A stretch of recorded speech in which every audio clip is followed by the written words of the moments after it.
muitos anos existiu uma região chamada Segredo.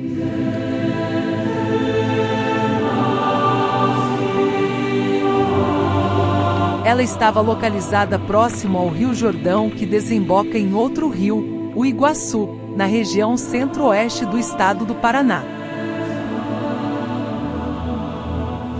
A localidade que recebeu este nome nasceu de uma lenda contada pelos antigos sobre um grupo de jesuítas.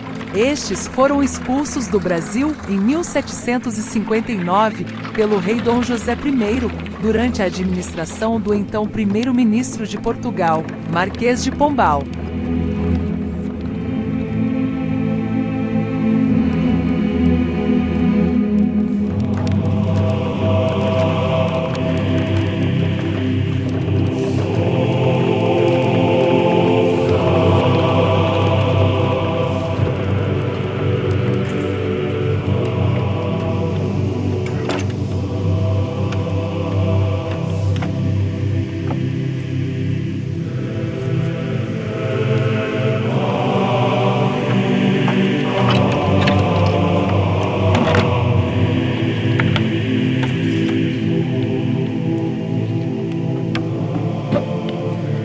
Antes de se retirarem da região, os padres jesuítas teriam feito da forma mais discreta possível e tomando cuidado para que ninguém da comunidade local percebesse.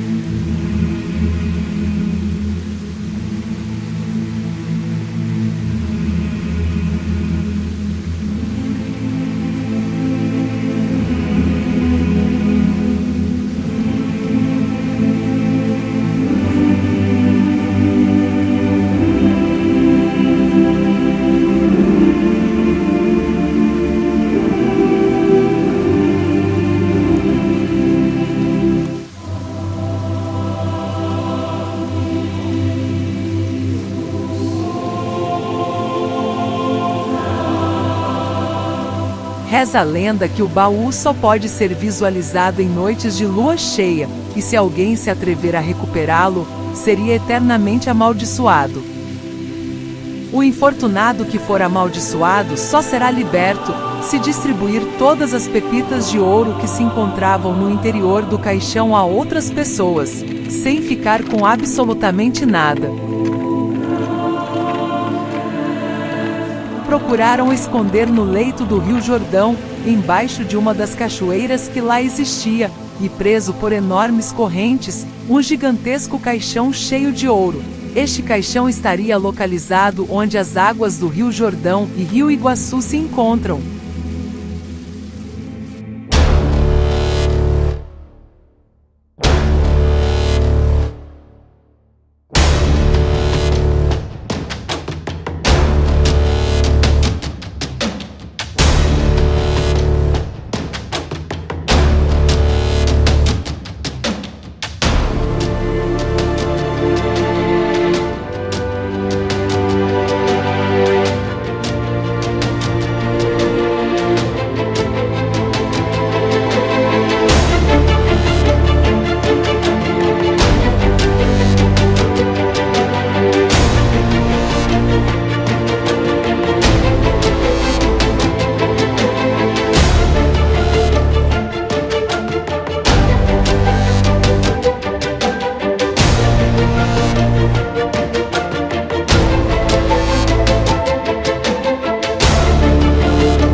Nasce uma civilização nas selvas do Paraná, fábrica de celulose Lutcher. Com esta manchete de 1963, começa a história da instalação de uma fábrica que entrou nos anais da história paranaense.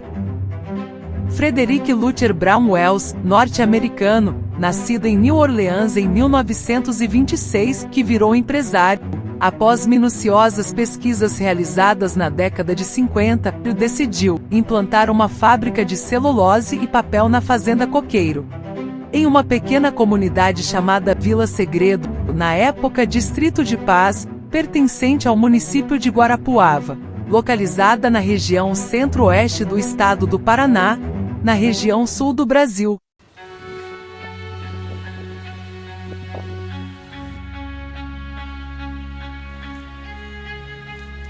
Conta a história que na primeira metade do século XX, o antigo proprietário da fazenda Simval Martins de Araújo, onde ia ser construída a fábrica, possuía em suas terras uma vasta área pantanosa, que quando o gado passava por este local, suas patas ficavam moles e com o tempo esses animais perdiam o casco. Isso deixou o proprietário da fazenda indignado e acabou ocasionando uma doença em si próprio. Conta-se também que o proprietário dessas terras contraiu uma doença no ouvido, provavelmente um câncer, cujo tratamento, na época, só poderia ser feito nos Estados Unidos da América. Chegando lá, os médicos norte-americanos puderam constatar que o causador desta doença era um elemento químico, o urânio. Após alguns anos, os norte-americanos para cá vieram e descobriram que o local cercado pelo fazendeiro, na verdade, era uma mina de urânio. A gente acredita que seja urânio. Eu pensei que o senhor poderia se interessar. Comprar as fazendas. Sim, eu interessado. Legal? Legal, tranquilo. Fica a dica. Fica a dica então. Até mais. Obrigado. Mr. Brown, reforçado por um de seus funcionários de confiança, Alfredo Becker, justificaram que a real importância naquele lugar era por conta do desembocar das águas do Rio Jordão, no Rio Iguaçu, local onde também poderiam produzir energia para a fábrica, em uma pequena usina própria, que existe até hoje. Ainda em 1959, Lutcher Brown comprou várias fazendas em regiões vizinhas para produzir a matéria-prima necessária. Chegou inclusive a publicar em jornais e no Diário Oficial, uma ata em 23 de outubro de 1961, momento decisivo de sua criação na Fazenda do Jordão, reflorestamento. De acordo com os jornais da época, Lutcher adquiriu essa fazenda pelo dobro do valor do ex-proprietário, João José Fortunato.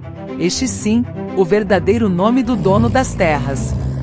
Para que a fábrica levantasse meses antes, recebeu um empréstimo do Banco Interamericano de Desenvolvimento, em 14 de junho de 1961, no valor de $4.700.000, que seriam distribuídos em 3 vezes, em um período de 3 anos. O fato foi inédito em nosso país. Um empresário norte-americano, milionário, filho e neto de outros empresários também proprietários de uma das maiores fábricas de papel do mundo, localizada nos Estados Unidos da América. Ele era casado com Olivia, filha do dono de uma rede mundial de combustíveis. Lutcher Brown já possuía uma fábrica similar desde 1950 em Canelones, no Uruguai, denominada CISA, Companhia Industrial do Sul S.A., que existe até hoje. Um americano milionário erguendo uma potente empresa no meio do nada, e emprestando dinheiro de um banco internacional. Isso deixou a pequena população local em polvorosa. Como se não bastasse, Mr. Brown também decidiu inicialmente construir dentro das dependências do terreno da fábrica, uma verdadeira cidade.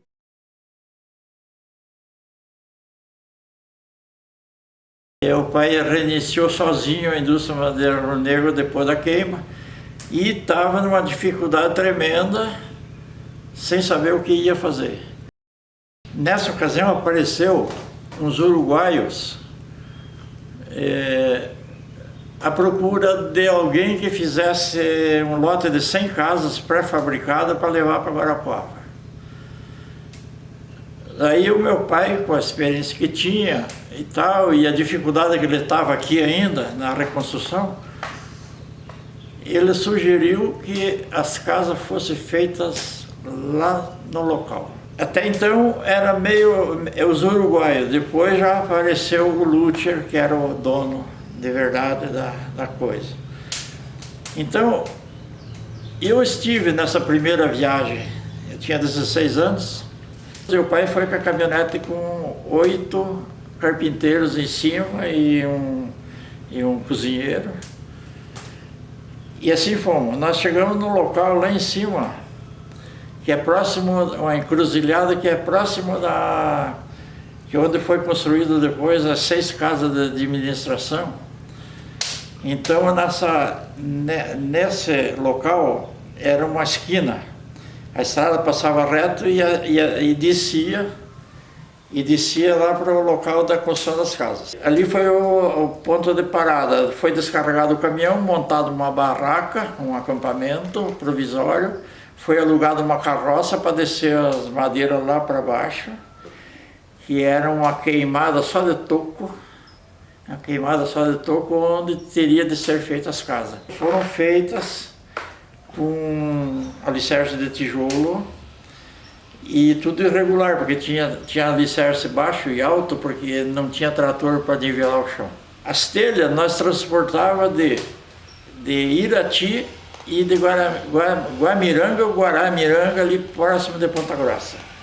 Nós transportava as telhas. Os tijolos, mais tarde, o meu pai fez uma olaria, que ele era bom nisso, né? Ele fez uma olaria, descobriu lá na Vila da Paz, lá ele achou barro, e foi construído uma olaria e foi usado aquela olaria para fazer os tijolos das casas e das outras geminadas e das outras casas, 20 casas que foi feito de administração, por os encarregados mais graduado, montou uma marcenaria que levou daqui algumas máquinas e tocada a diesel e foi feito se pilhado forro e soalho lá no local. E por luxo aquelas casinhas de operário que foi feito lá, que eram umas casas de 7 por 8 por aí, mais ou menos a medida, ela tinha fogão econômico a lenha com água quente. Sifão das pias e do banheiro, essas coisas tudo, era feito de chumbo. E tinha de ser construído ali mesmo, o sifão, tinha o ferro, uma forja lá para esquentar o ferro e soldado com estanho, o chumbo para fazer o sifão, que hoje vai ali no mercado ali, compra daquele sifão e tudo ali pronto ali na sacolinha e está pronto, né? Foi um técnico daqui, o tal de Arlindo Romig, o nome dele. Ele foi lá só para lidar com as lareiras, tudo coisa fina, sabe? E fogão, né, essas coisas. E muitas obras lá foi feito com parede escama, parede dupla, sabe? Casa mais de gente mais grafina, vamos dizer, né? Era tudo parede dupla. A pintura da casa foi gente daqui, todos os pedreiros e carpinteiros foram tudo gente daqui. Tinha de ser gente capacitada. Porque na época, um carpinteiro ele sabia até recortar o vidro e pôr a massa, e pôr o preguinho, e pôr a massa e terminar a janela. O Lutcher se preocupou de primeiro fazer uma cidade, uma vila, o conforto, a energia elétrica. Em seguida, tinha o Arroio do Aterrado. Era um arroio que foi aterrado ele lá, foi feita uma represinha, ele fornecia água, bombeava água lá para tratamento de água e onde tinha água tratada para a vila inteira e para a fábrica. Foi tirado um canal de madeira dessa água e foi lá pertinho da fábrica, mais ou menos 1 quilômetro de distância, que até foi feito aqui em Rio Negro, na cepilhadeira de cá. As pranchas, coisas encaixadas, tudo para fazer o canal provisório de madeira. onde as fotos vão mostrar a descida com manilha e lá embaixo a construção de uma usina provisória que daí deu energia para fazer a construção da fábrica. Foi feito umas 300 casas, casinha pequena, tipo assim, casa de peão, sabe? Que até depois apelidaram de Vila Sapo. Você estava lá em cima da fábrica, você via a Vila de Casa. Você estava vendo a Vila de Casa, você via a fábrica, via até a serração, a neblina da cachoeira, do Jordão, que hoje é um filete de água. Fui trabalhar de carpinteiro. Eu até, para falar a verdade, não era carpinteiro, mas daí, como estava precisando de carpinteiro e coisa, e daí eles me ajeitaram e eu entrei como carpinteiro. Das 6 casas para descer lá embaixo, até as 6 casas ia de carro, a madeira, e daí das 6 para baixo eu tinha que descer de carroça de boi. Aí tinha 2 irmãos que eram os empreiteiros, eram os Pfeffer. Tinha o Martim Pfeffer e o Max Pfeffer. Os 2 eram irmãos. Só que um tocava a parte de alvenaria e o outro a outra parte de madeira aí.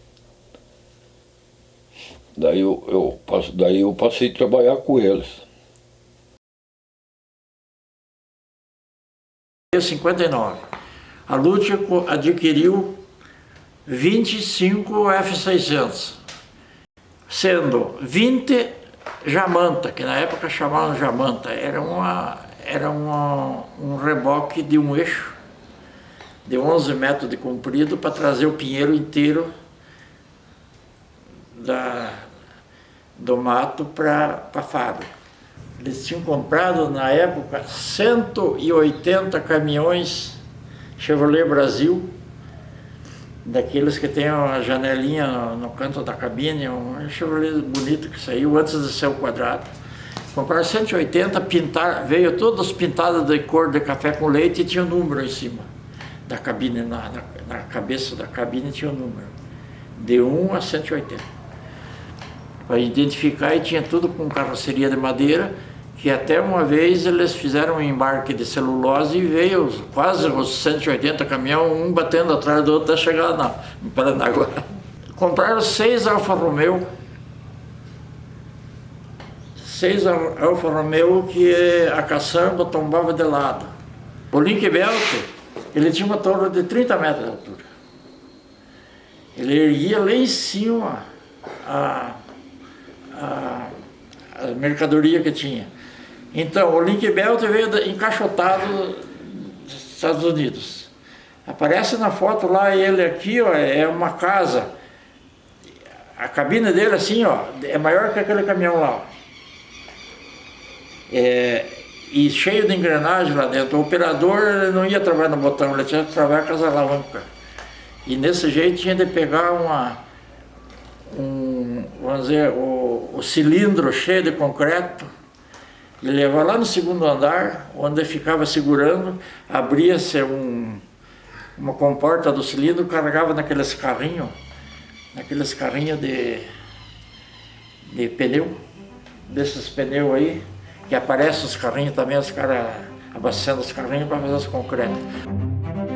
A construtora Pfeffer, da cidade de Rio Negro, localizada no Paraná, foi convidada a construir todas as casas e boa parte da fábrica, que foi realizada posteriormente.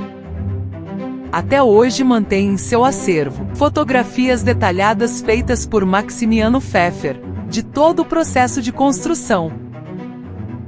Nelas é possível observar todo o procedimento de criação das casas e da fábrica de papéis em sua grandiosidade.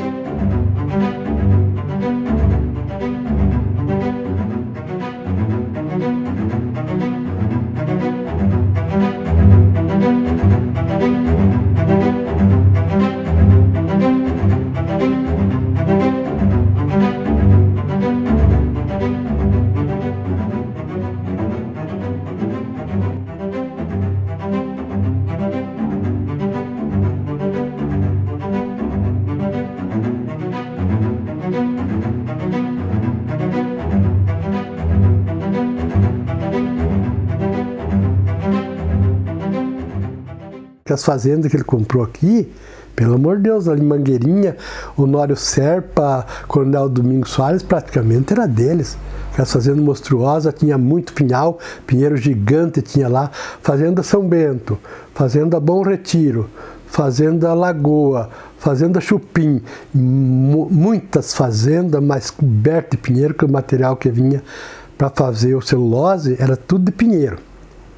Era lasquinha de pinheiro, vinha, e daí a lenha cortava para queimar na caldeira, porque a caldeira ela aquecia, fornecia o vapor para os tanques cozinhadores, que seriam os digestores, né?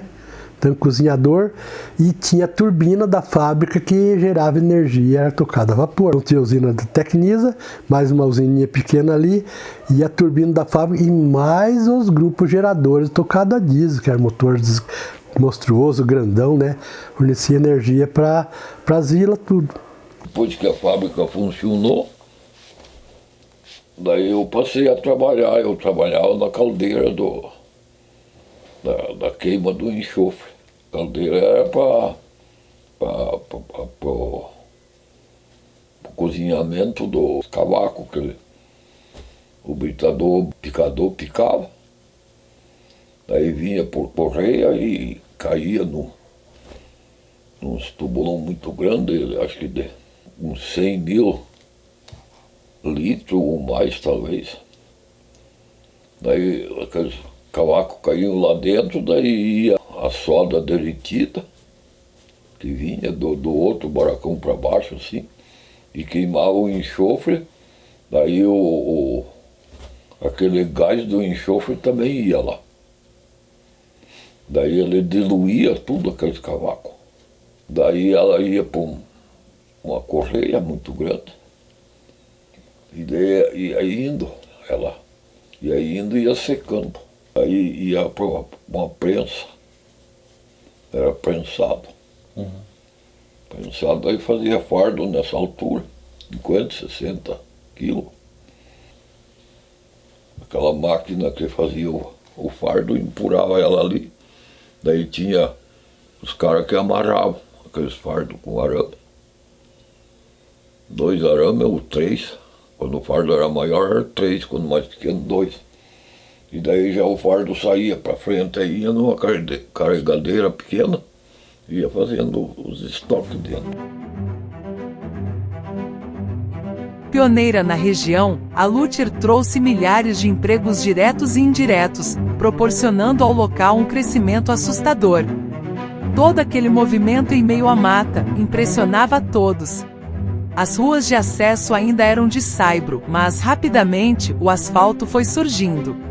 As linhas de transporte rodoviário também alcançavam a região da fábrica. Naquele tempo já tinha uma linha de ônibus para Curitiba, da Sul-Americana. Depois daí parou tudo, né? E ficou da Princesa dos Campos, que durou 50 anos, que pararam agora com essa crise. Em outro terreno do grupo, na Fazenda Coqueiro, a cerca de 2 quilômetros da empresa, e que servia para a produção de leite para os moradores, onde era administrada por um fazendeiro holandês, Luther construiu uma pista de aeroporto particular, com 1 quilômetro de extensão por 45 metros de largura, considerado oficialmente como clandestina pela aeronáutica, ainda em 1971, pois não possuía licenciamento, coisa comum naqueles dias. Fizeram um aeroporto bem grande, bem comprido, e lá quem comandava era um tal de Capitão Carias. E tinha o campo de aviação lá. Porque lá tinha guarda, eles não deixavam a pessoa entrar lá. E quando era para chegar o avião, eles iam lá com os guardas lá e não deixavam. Ninguém chega perto, né? Não via o que traziam e não via o que eles levavam. E daí tinha os caras que levavam lá e de lá sumiam, sabe Deus, se iam para São Paulo ou para os Estados Unidos, para onde, não sei.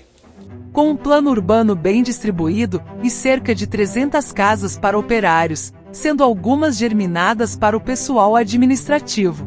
mais 21 casas para chefes de departamentos, e outras 6 casas maiores para diretores estrangeiros, onde uma delas seria para o uso de sua própria família. Eram conhecidas pelo apelido de a Casa dos Seis. Terminou que a mãe foi de governanta deles lá, da fábrica, que era Casa 1, que eles moravam lá, que era do dono, né? E daí lá tem 19 peças, bem assim, daí é madeira, né? Tem um porãozão lá onde era a lavanderia, e daí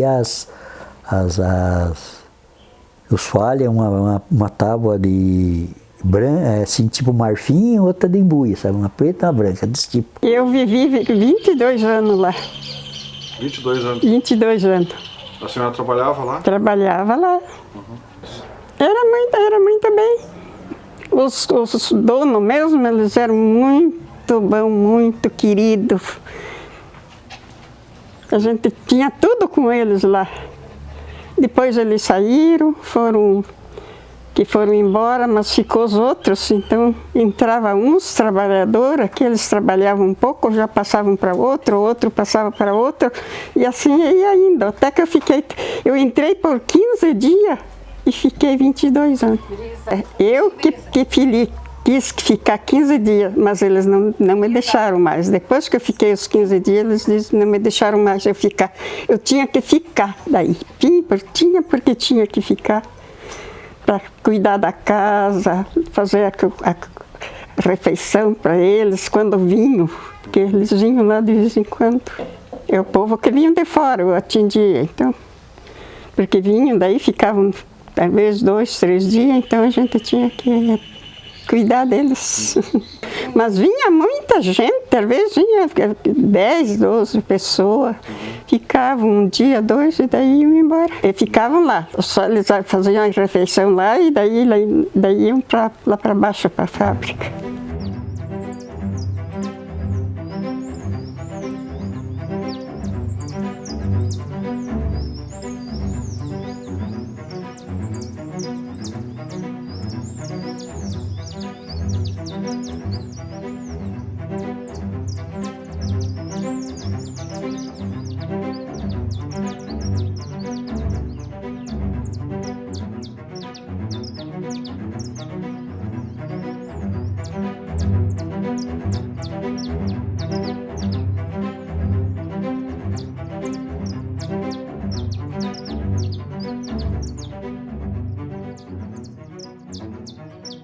Tinha a casa do Mr. Brown e Dona Olivia, que eram os donos, né? Daí tinha do Mackay, McKeever.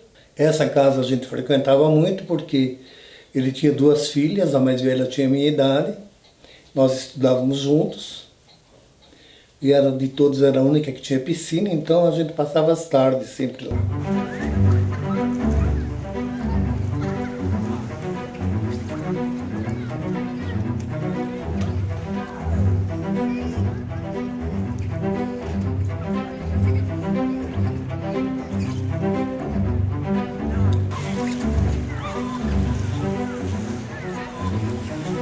Construiu ainda um enorme prédio, contendo um cinema, que realizava exibições diárias e gratuitas.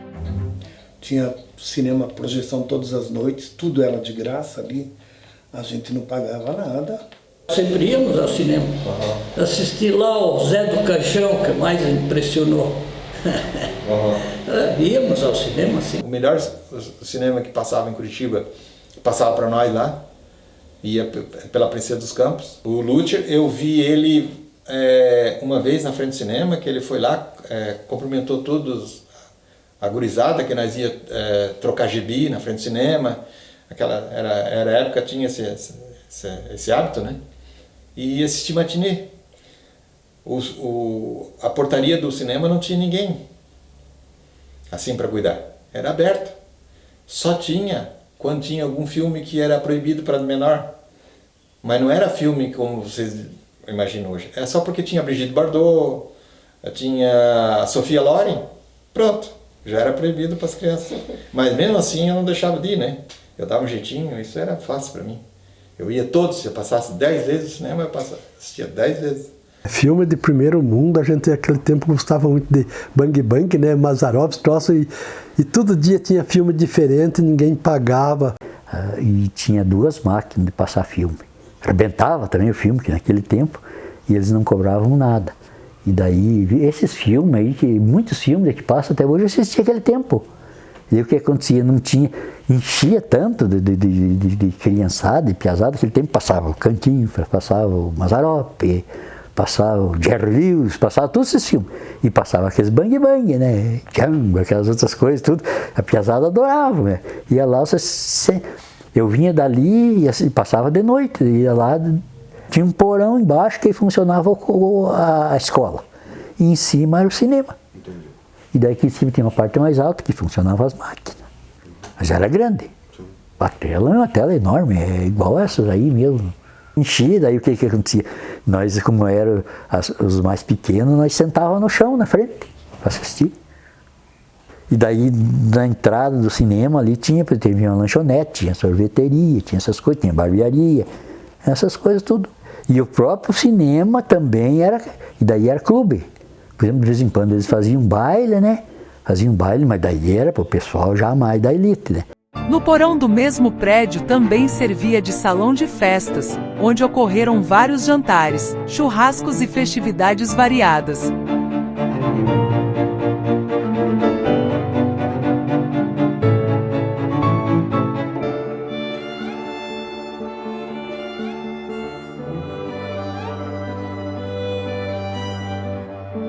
Ainda possuía um campo de futebol onde ocorreram alguns campeonatos locais, incluindo o time de Guarapuava. Nós tinha o pessoal que jogava futebol, tinha qualquer tipo de esporte, tinha tudo de graça, uniforme, mordomia total.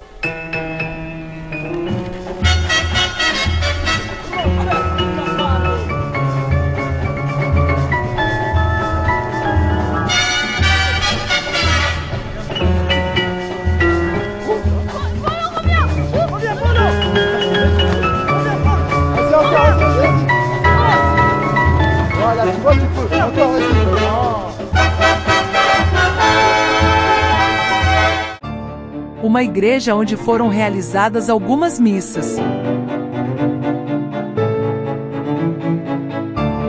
Farmácia, um supermercado com carrinhos de compra, que ainda não existiam no Paraná. Eu sei que em Blumenau a gente visitava direto, meus parentes em Blumenau, não tinha mercado, era tudo vendinha, com aquelas caixas assim, pegar arroz, feijão com aquela concha. Não tinha mercado. Lá não, já tinha mercado para entrar, pegava as coisas na gôndola. Era tudo coisa que não tinha em outros lugares.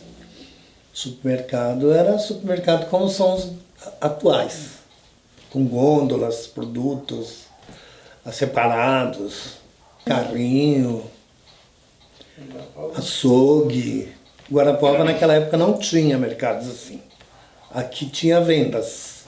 Um hotel exclusivo para hóspedes nacionais e estrangeiros. Tinha 2 hotéis. Tinha um hotel que era para as pessoas mais simples, digamos assim, pessoas mais simples. E tinha um hotel para diretoria, que era muito chique. E os funcionários tinham um restaurante, que era um hiper restaurante, que era o panelão que eles chamavam. Aí tinha, acho que 2 ou 3 categorias de comida lá. Mas servia um monte de gente, onde a minha mãe começou a trabalhar, de cozinheira lá. Só que aí ela, como pegou amizade com vários engenheiros estrangeiros, né? E aí eles doaram a casa para nós, não nas casas americanas, as casas funcionárias, que também era muito moderna, tinha chuveiro, tinha tudo que tinha de moderno numa casa normal, não no nível dos americanos, né? E aí a minha mãe só fazia comida para esse pessoal mais graduado lá, que estava em passagem por lá, que não tinha família por lá, por exemplo. Japonês, inglês, americano. Um japonês ensinou ela a fazer um polvo assado na chapa. Fogão, a lenha. Não era nem na frigideira, nem na grelha, era na chapa mesmo. E eu não gostava muito, não comia aquele negócio porque era feio pra caramba, né? Hoje eu sei que é uma iguaria, né? Muita coisa minha mãe fazia e aprendeu a fazer que nunca tinha visto falar. Que eles ensinavam e aí a minha mãe continuava, porque a gastronomia deles é totalmente diferente da nossa, né? Em inglês vinha com um jeito, o americano vinha com outro, o japonês vinha com outro.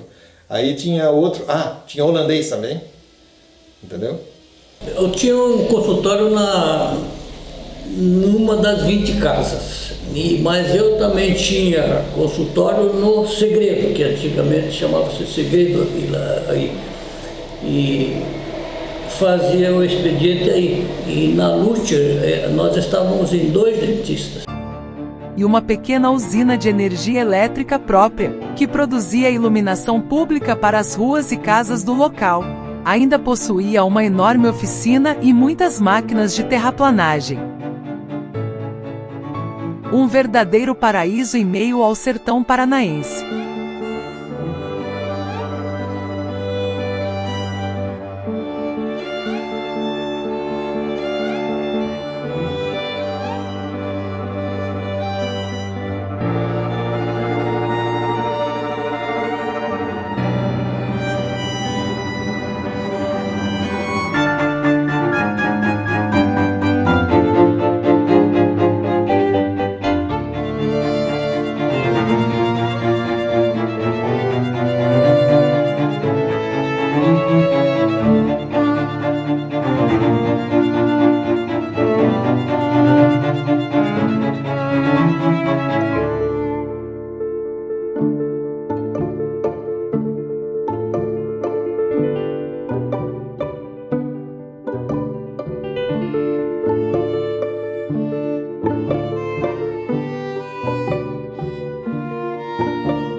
Seu avião era uma aeronave Cessna, tipo executivo, que costumava usar para seus voos constantes a São Paulo, onde também possuía um escritório. Este tipo de avião é comum até hoje e não necessita de grandes pistas para pouso. Também utilizava um DC-3, da empresa Varig, que costumava pousar e decolar em sua pista.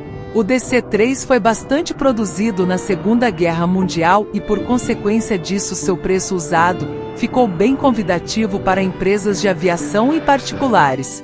Era um avião de porte médio que costumava pousar e decolar também em pequenas pistas, como podemos evidenciar nessa rara filmagem da época.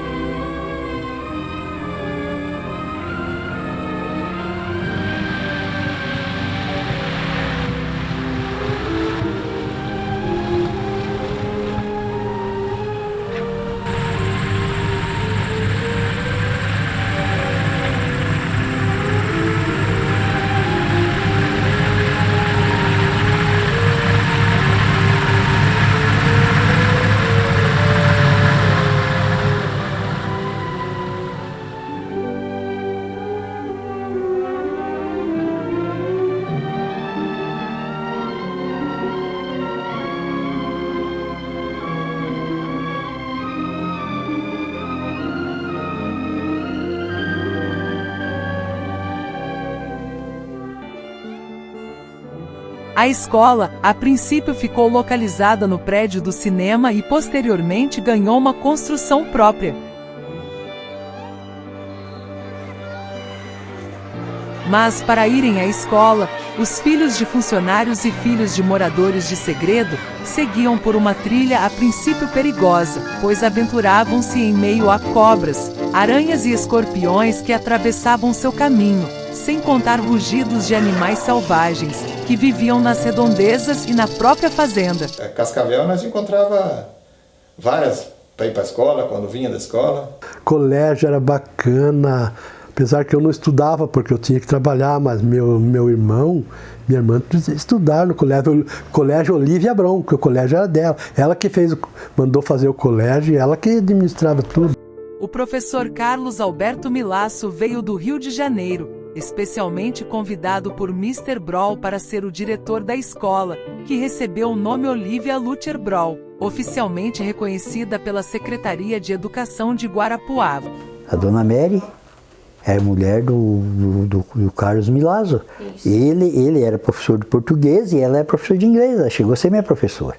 Ela era secretária do Luther Brawl. O colégio também foi construído lá em cima, ele funcionou por... Eu acho que não chegou a um ano o funcionamento dele. Daquele ano que iria começar o ginásio lá na Luther. Então tive que fazer exame de admissão. Isso já foi com o professor Carlos. E eu acabei o segundo ano, eu já vim terminar aqui em Guarapuava. E uma vizinha nossa que veio para tocar o restaurante do Hotel Brasil. E eu vim junto com ela e fiquei morando com ela. E o professor Carlos e a esposa, Dona Mary, também nesse ano se hospedaram no hotel. No Hotel Brasil também, depois que eles se estabeleceram oficialmente por aqui, porque eu acho que no caso lá eles não tinham esse contrato estadual, não tinha concursados, né? Porque eles vieram do Rio de Janeiro e vieram para uma escola particular.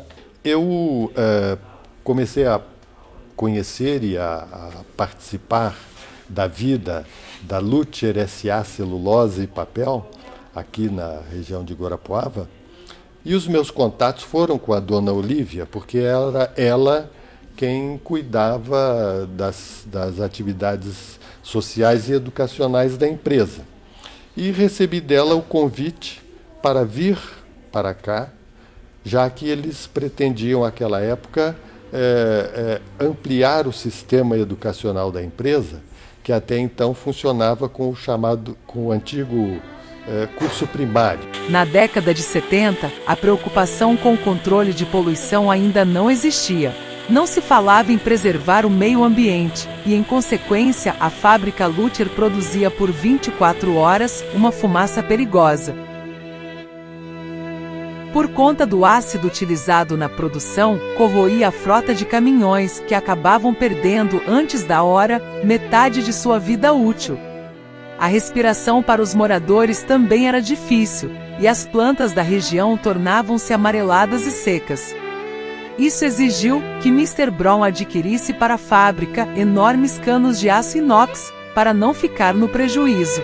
Os caminhões que não duravam muito eram negociados com os próprios caminhoneiros, trocados por serviços prestados à fábrica. Só que os caminhões tinham outra característica, duravam pouco a lataria. Meu pai disse que tinha câncer na lataria. Depois ficamos sabendo que, na verdade, é a poluição da fábrica de papel, que ela solta um ácido no ar e caía em cima dos caminhões e aí apodrecia, fácil. Sim. Aí os caminhões, ele notava que os caminhões que não eram de lá tinha a lataria mais forte. Então tinha esse detalhe. Por isso que tudo era de inox lá. A fábrica quase tudo é inox. Por causa desse produto químico que eles usam. Tamanha magnitude em meio àquela área isolada do Paraná, mexeu com a curiosidade dos mais de 3.000 empregados e pessoas que por ali residiam. Não acostumados com toda aquela regalia e desconhecendo estudos sobre o meio ambiente e poluição, naturalmente, com o tempo, suspeitas começaram a surgir, assistindo os caminhões se desgastando rapidamente. Muitas explosões de dinamite para a realização da pequena represa, o desvio temporário do rio, e alguns funcionários usando roupas protetoras, lembrando filmes futuristas da década de 50 e 60, entre outros segredos, surgiram muitos boatos. Os IPIs da Luther eram fantásticos, era uma segurança monstruosa, olha, incrível, você não tinha perigo nenhum. Macacão, óculos, luva, bota, tudo, avental, era uma maravilha, sabe? Porque ali ela fabricava. Ela tinha eletrólise, vinha muito enxofre, aquelas cargas monstruosas de enxofre, descarregava ali, né? E ali ela tinha eletrólise. Ela fabricava soda industrializada, ela fabricava ali, fabricava ácido sulfúrico, fabricava ácido clorídrico, o cloro gasoso, tudo quanto é tipo de ácido que é usado em uma fábrica de papel para derreter a madeira, ela fabricava ali na eletrólise, sabe?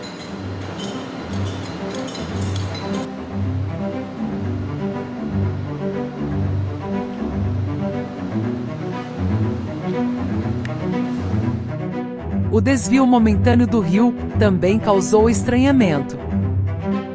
Lá na cachoeira aí do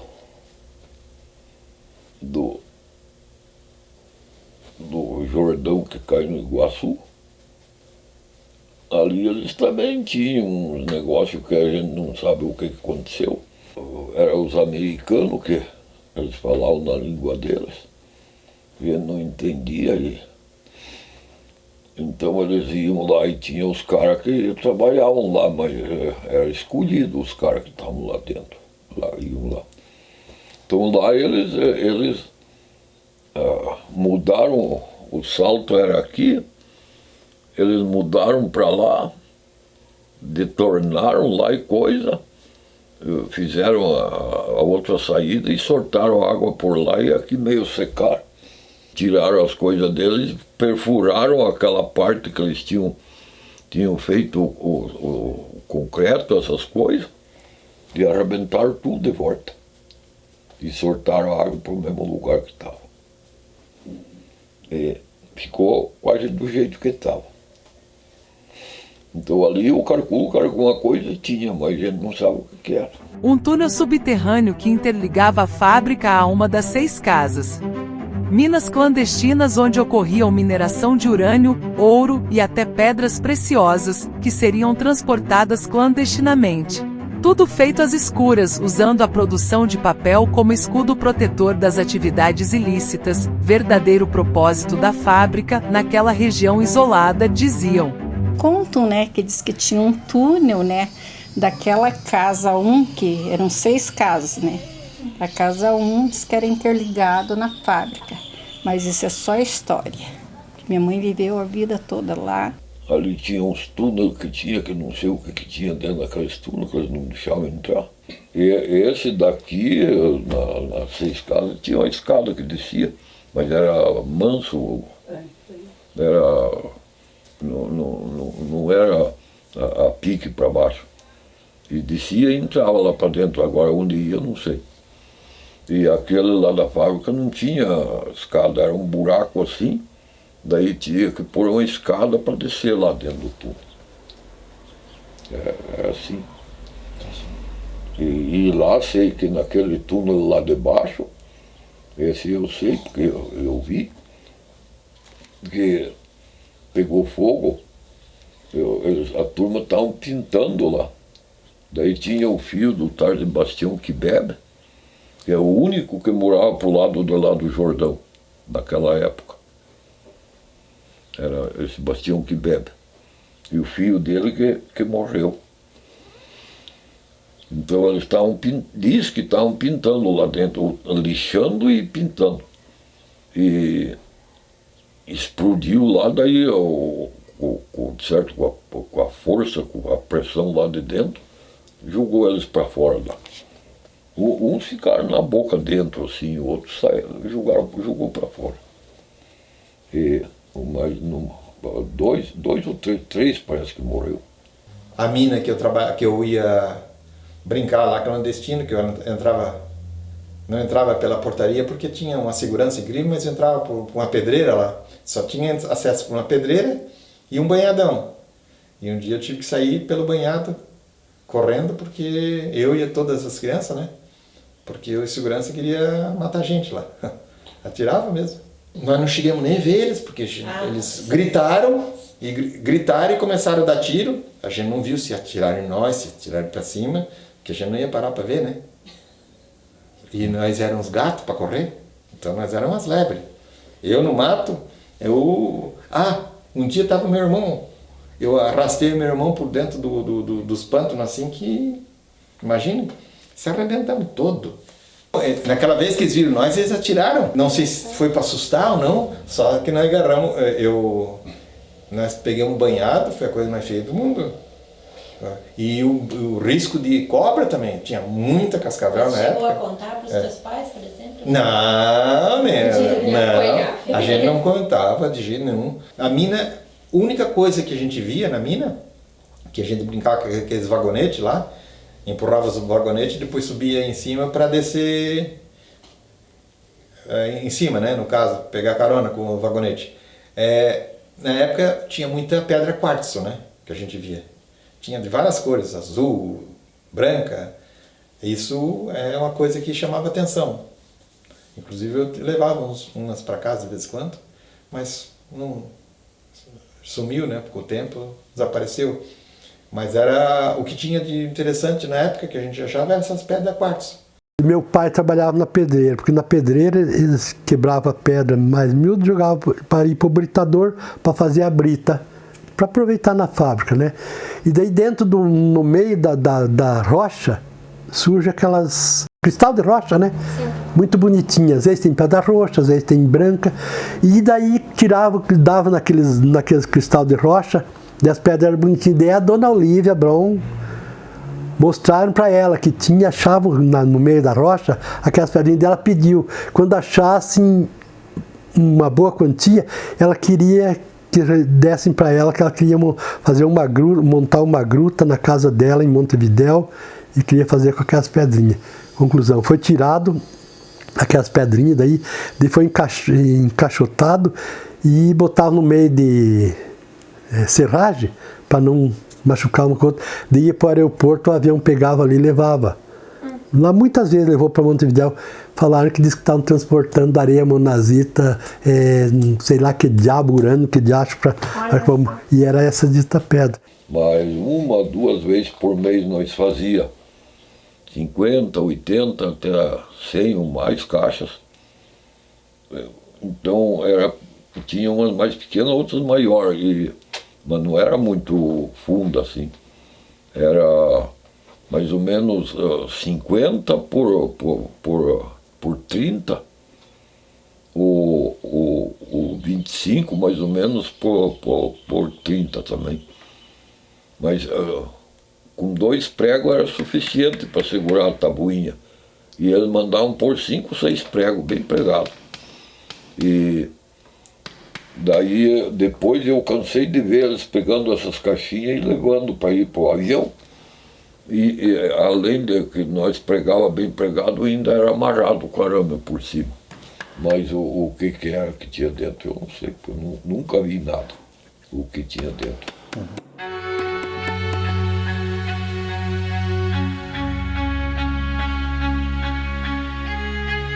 A única coisa que ela diz que era diferente, que elas carregavam, como trabalhavam na casa, eram elas que carregavam as caixas nos carros para depois ir para o aeroporto. Ela nunca soube o que tinha dentro.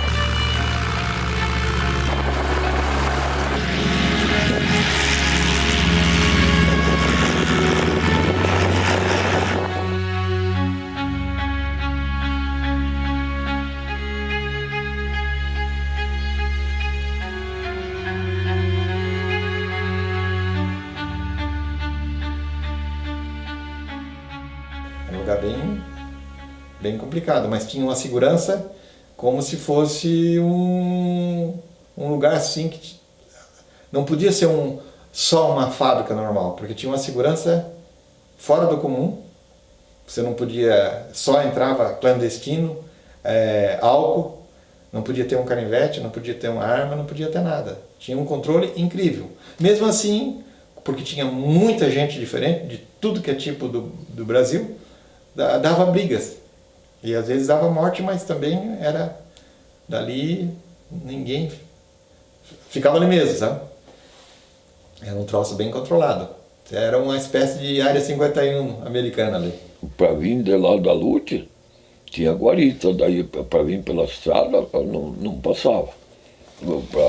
A turma vinha buscar pinga, essas coisas, não passava. Então a turma fizeram um carreiro por dentro do mato. E vinham pelo carreiro. Daí quando foi uns tempos, foi achado um morto lá no carreiro. Depois, passados uns tempos, acharam outro, daí ficaram com medo. Mas sempre vinham. Eu fiquei doente, eu era novinho, tinha uns 4 anos de idade, 5.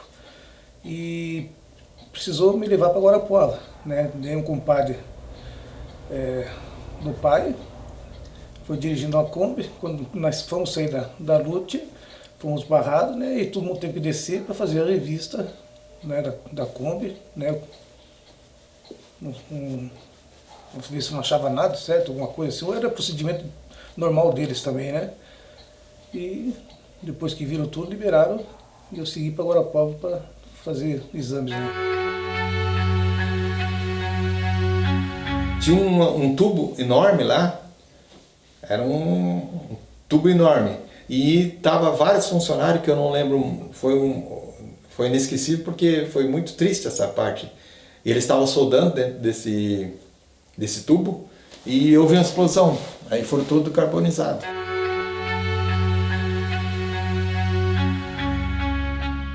Tinha espião lá dentro. Volta e meia, junto com a lenha, eles jogavam um trilho do tamanho da lenha lá que demolia o picador. Não sei por que razão o operador, ao invés de jogar a correia do pinheiro para a caldeira, jogou a correia da lenha na caldeira. Aqui tem mistério no meio disso? Tem, mas o que é, não sei. E aí ainda tem até hoje, se andar no meio daqueles matos, acha onde que é tipo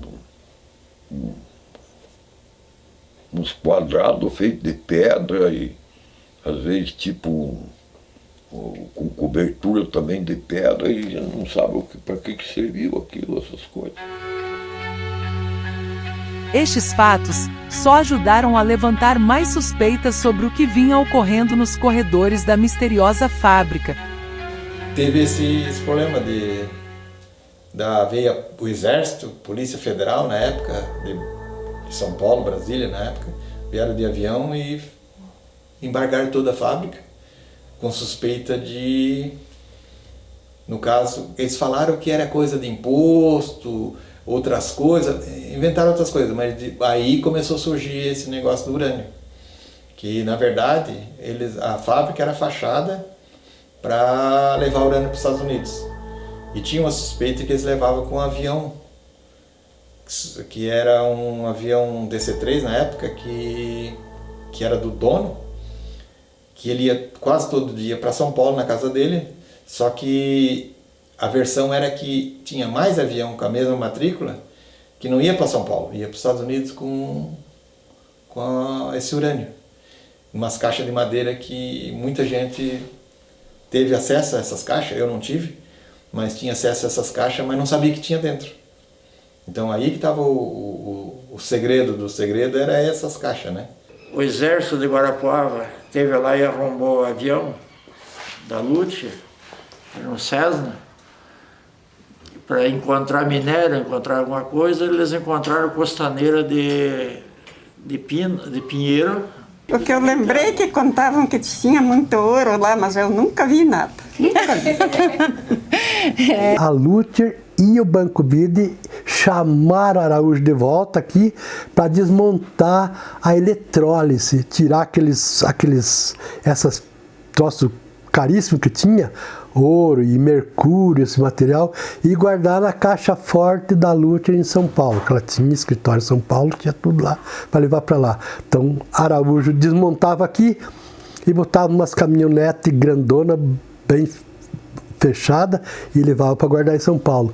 Quando estava no fim dessa montagem, porque o mercúrio era umas garrafinhas desse tamanho assim, cada garrafinha pesava 45 quilos. Então vai um abençoado de um motorista que estava levando uma carga de mercúrio para São Paulo, chega em São Paulo, bate a dita caminhoneta na Avenida São João, em São Paulo, o motorista morreu E aquela caminhonete se partiu, saiu rolando aquelas garrafinhas de mercúrio em São Paulo, na rua. O que aconteceu? Chegou a polícia e que diabo que é isso aí? Aí vão ver aquelas garrafinhas super pesadas, tudo pesado, o motorista morreu. Não tinha documentação, não tinha nada para justificar o que era. Conclusão, a polícia chamou a polícia técnica, chamaram tudo quanto é polícia para ver, daí foram ver mercúrio dessas garrafinhas. Da onde está vindo? Até justificar que esse material saiu de uma fábrica de papel do Paraná, em Segredo, município de Guarapava. Até justificar isso, o exército já estava sabendo de tudo, já tinha invadido aqui, já estava o exército, o jornal lançou tudo o que quis.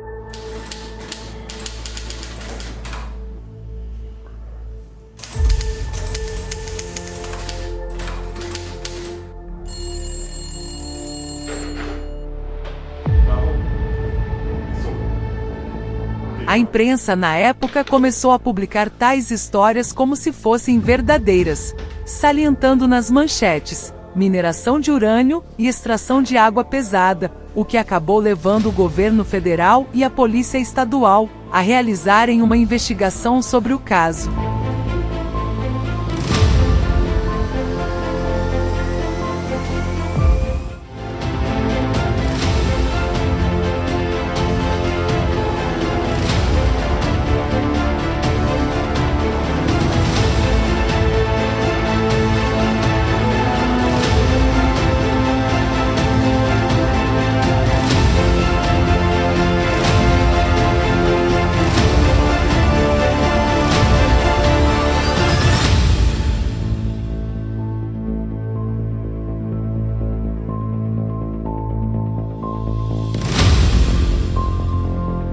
Componentes do Ministério de Minas e Energia e do Exército Brasileiro estiveram no local realizando investigações, e entre elas, testes com contador Geiger para checar a veracidade da existência do urânio ou de radioatividade.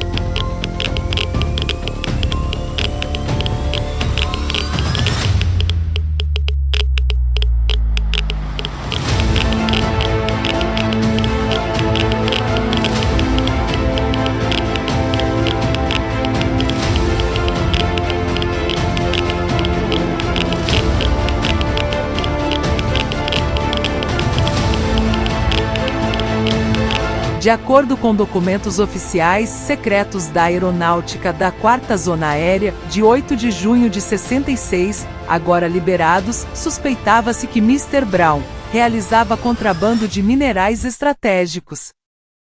Conseguiram uma liminar lá para parar o serviço.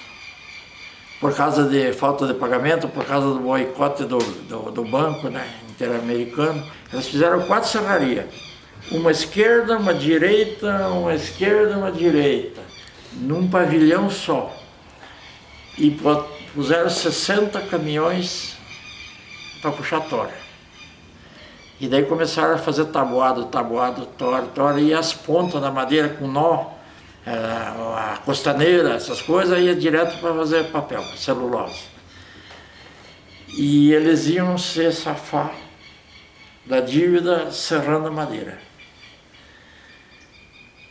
Então, quando eles viram isso, deram um jeito de parar. Parou a serraria.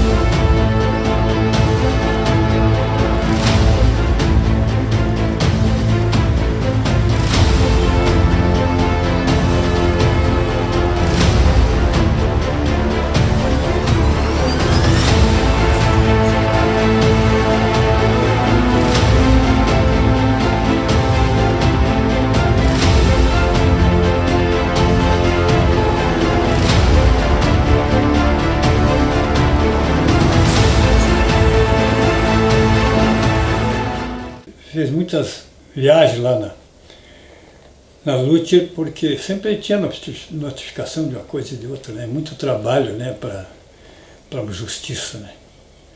Até que a Fazenda Nacional, né, que entrou com esse embargo lá, né? E aí o juiz veio, esse embargo veio da Fazenda Nacional para a comarca de Garapuava, para o juizado de Garapuava. E daí nós, como éramos oficiais de justiça da Vara Civil, porque isso aí gira, é só a capital, né? A Vara Civil trata dessas coisas, né? Então eu e o meu colega Agenor Tax fomos e embargamos lá, né? Nós embargamos, falamos com a gerência, né? Com os responsáveis, né? Que eles não esperavam isso aí. Acho que foi uma surpresa para eles também e para nós, né? Uma empresa tão grande, com muito futuro lá dentro, né? No município, na comarca. Quando acontece uma coisa dessa, a gente vai até constrangido para fazer, né? Em 1965, talvez não por coincidência, o Banco Interamericano de Desenvolvimento não liberou a terceira parcela, referente ao empréstimo iniciado em 62. Preferiu fazê-lo de acordo com os jornais da época para uma concorrente que também produzia papel para o país, o que acarretou a interrupção de todas as atividades de trabalho e o fechamento da fábrica Lutcher em 66. Depois de encerradas as investigações que foram arquivadas como secretas pelo Departamento Federal de Segurança Pública, concluíram que a fábrica produzia apenas papel de alta qualidade. Praticamente toda a cidade interna foi desmantelada e a madeira reaproveitada.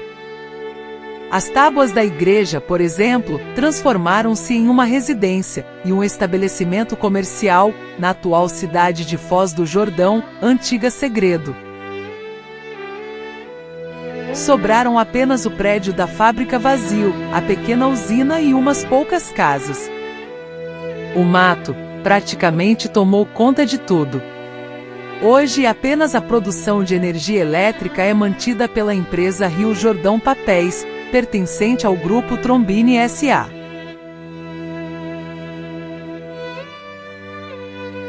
Em 2022, foram coletadas amostras na região ao redor da fábrica, que foram levadas a laboratório para constatar a presença ou não de urânio.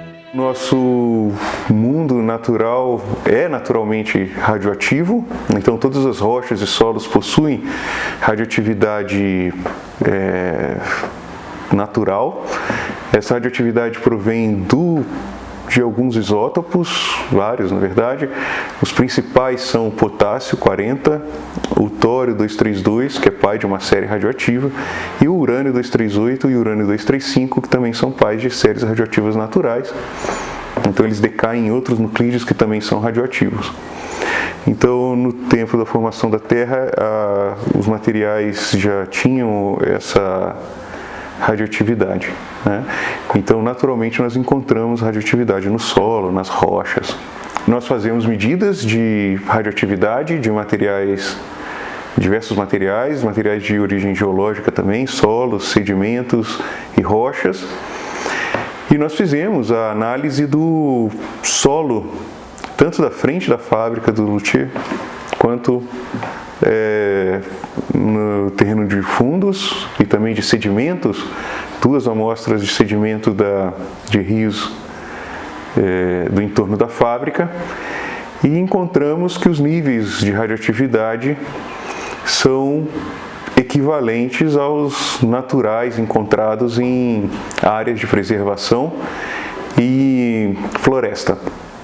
Então, não encontramos nenhuma indicação de anomalia radioativa na região.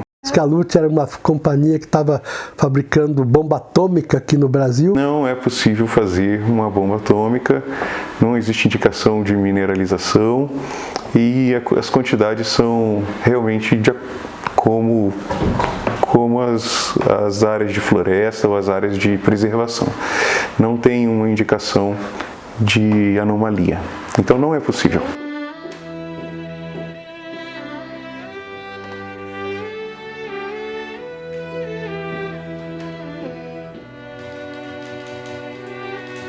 Funcionários, desolados com a situação e sem ter onde trabalhar, ameaçaram colocar fogo na fábrica. Mr. Brown pediu socorro ao Palácio do Governo Estadual em Curitiba, pois temia pelo pior, visto que existia um depósito de dinamite no local.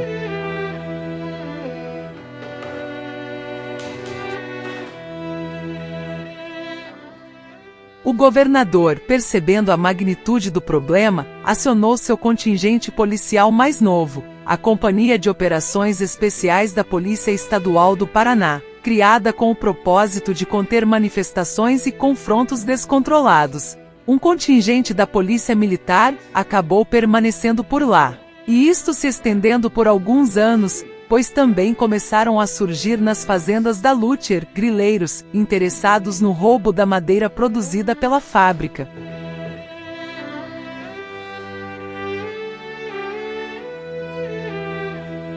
Apesar de suas inúmeras promessas, Frederico Lutcher Brown não conseguiu mais reativar a fábrica e acabou contraindo um câncer no cérebro, o que levou a seu falecimento com apenas 48 anos, em 17 de maio de 1975, em Nova York, onde foi sepultado.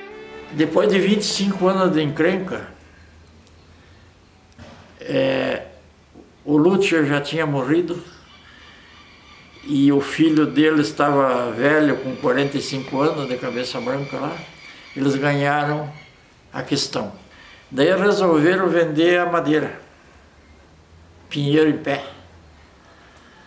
Isso aí foi quase que um acontecimento nacional, a venda dessa madeira que estava lá em Mangueirinha, no outro lado do Rio Iguaçu. Porque eles ainda tinham o problema de transportar essa madeira com balsa para Lutcher, que hoje tem a ponte lá que fizeram.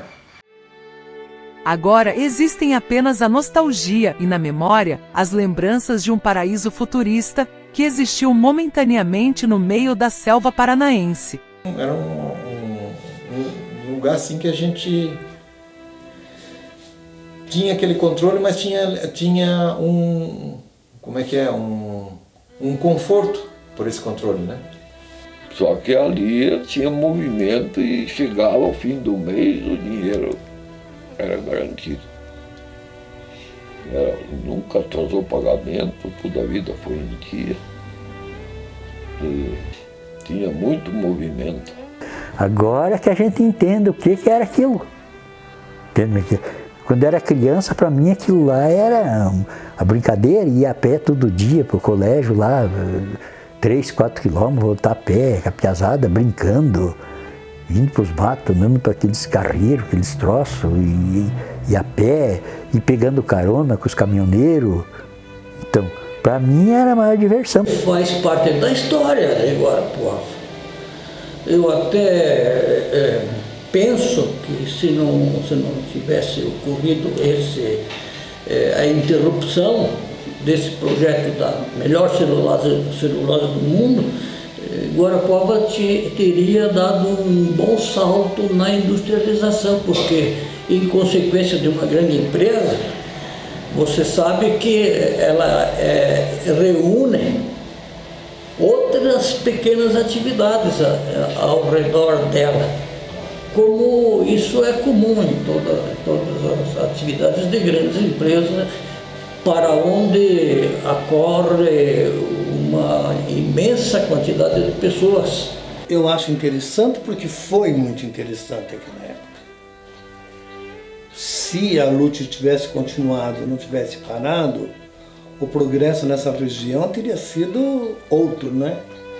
Teria expandido muito mais. Poxa vida, achei bacana porque eu estou guardando aquilo que eu vivi ali, que eu conheci, que eu acompanhei, guardando só para mim. Assim, tem vocês aqui que estão sabendo o que acontecia na Lutcher, né? Porque isso aí ficou gravado para mim no fundo da alma, não tem como esquecer. Sim, eles eram muito bons. Nossa, para mim eram muito bons, tinha tudo ali, na Lutcher lá. A população de Segredo que viveu naquela localidade, literalmente viajou no tempo. Conheceram um futuro utópico norte-americano, cheio de segredos por cerca de 3 anos. e sem alternativa, retornaram a uma triste realidade bem distópica e totalmente brasileira daquele período. A atual Foz do Jordão, emancipada em 1997,